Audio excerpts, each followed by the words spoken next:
कार्तिक मास महात्म्य कथा अध्याय 2। भगवान श्री कृष्ण आगे बोले, हे प्रिय, जब गुणवती को राक्षस द्वारा अपने पति एवं पिता के मारे जाने का समाचार मिला तो वह विलाप करने लगी, हाँ नाथ, हाँ पिता, मुझको त्याग कर तुम कहाँ चले गए? मैं अकेली स्त्री तुम्हारे बिना अब क्या करूं? अब मेरे भोजन वस्त्र आदि की व्यवस्था कौन करेगा? घर में प्रेम पूर्वक मेरा पालन पोषण कौन करेगा? मैं कुछ भी नहीं कर सकती, मुझ विधवा की कौन रक्षा करेगा? मैं कहाँ जाऊं? मेरे पास तो अब कोई ठिकाना भी नहीं रहा। इस प्रकार विलाप करते हुए गुणवती चक्कर खाकर धरती पर गिर पड़ी और बेहोश हो गई। बहुत देर बाद जब उसे होश आया तो वह पहले की ही भांति करुण विलाप करते हुए शोक सागर में डूब गई। कुछ समय के पश्चात जब वह संभली तो उसे ध्यान आया कि पिता और पति की मृत्यु के बाद मुझे उनकी क्रिया करनी चाहिए जिससे उनकी गति हो सके। इसलिए उसने अपने घर का सारा सामान बेच दिया और उससे प्राप्त धन से उसने अपने पिता एवं पति का श्राद्ध आदि कर्म किया। तत्पश्चात वह उसी नगर में रहते हुए आठों पहर भगवान विष्णु की भक्ति करने लगी। उसने मृत्यु पर्यंत तक नियम पूर्वक सभी एकादशियों का व्रत और कार्तिक महीने में उपवास एवं व्रत किए।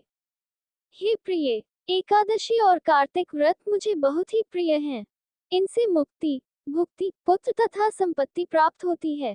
कार्तिक मास में जब तुला राशि पर सूर्य आता है तब ब्रह्म मुहूर्त में उठकर स्नान करने व व्रत व उपवास करने वाले मनुष्य मुझे बहुत प्रिय हैं, क्योंकि यदि उन्होंने पाप भी किए हों तो भी स्नान व व्रत के प्रभाव से उन्हें मोक्ष प्राप्त हो जाता है।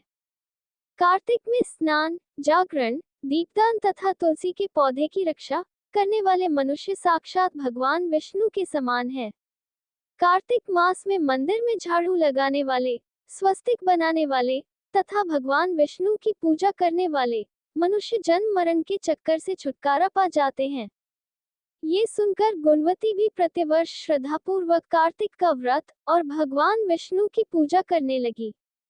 हे प्रिय, एक बार उसे ज्वर हो गया और वह बहुत कमजोर भी हो गई। फिर भी वह किसी प्रकार गंगा स्नान के लिए चली गई। गंगा तक तो वह पहुंच गई, परंतु शीत के कारण वह बुरी तरह से कांप रही थी। इस कारण वह शिथिल हो गई। तब मेरे भगवान विष्णु दूत उसे मेरे धाम में ले आए। तत्पश्चात ब्रह्मा आदि देवताओं की प्रार्थना पर जब मैंने कृष्ण का अवतार लिया तो मेरे गण भी मेरे साथ इस पृथ्वी पर आए, जो इस समय यादव हैं। तुम्हारे पिता पूर्वजन्म में देवर शर्मा थे तो इस समय सत्राजित हैं। पूर्वजन्म में चंद्र शर्मा जो तुम्हारा पति था वह डाकू है, और हे देवी, तू ही वह गुणवती है। कार्तिक व्रत के प्रभाव के कारण ही तू मेरी अर्धांगिनी हुई है। पूर्व जन्म में तुमने मेरे मंदिर के द्वार पर तुलसी का पौधा लगाया था। इस समय वह तेरे महलों के आंगन में कल्प वृक्ष के रूप में विद्यमान है।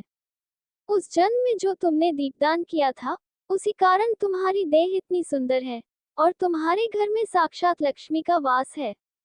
चूंकि तुमने पूर्वजन्म में अपने सभी व्रतों का फल पति स्वरूप विष्णु को अर्पित किया था, उसी के प्रभाव से इस जन्म में तुम मेरी प्रिय पत्नी हुई हो। पूर्व जन्म में तुमने नियम पूर्वक जो कार्तिक मास का व्रत किया था उसी के कारण मेरा और तुम्हारा कभी वियोग नहीं होगा। इस प्रकार कार्तिक मास में व्रत आदि करने वाले मनुष्य मुझे तुम्हारे समान प्रिय हैं। दूसरे जप तप यज्ञ दान आदि करने से प्राप्त फल कार्तिक मास में किए गए व्रत के फल से बहुत थोड़ा होता है, अर्थात कार्तिक मास के व्रतों का 16वां भाग भी नहीं होता है। इस प्रकार सत्यभामा भगवान श्री कृष्ण के मुख से अपने पूर्वजन्म के पुण्य का प्रभाव सुनकर बहुत प्रसन्न हुई।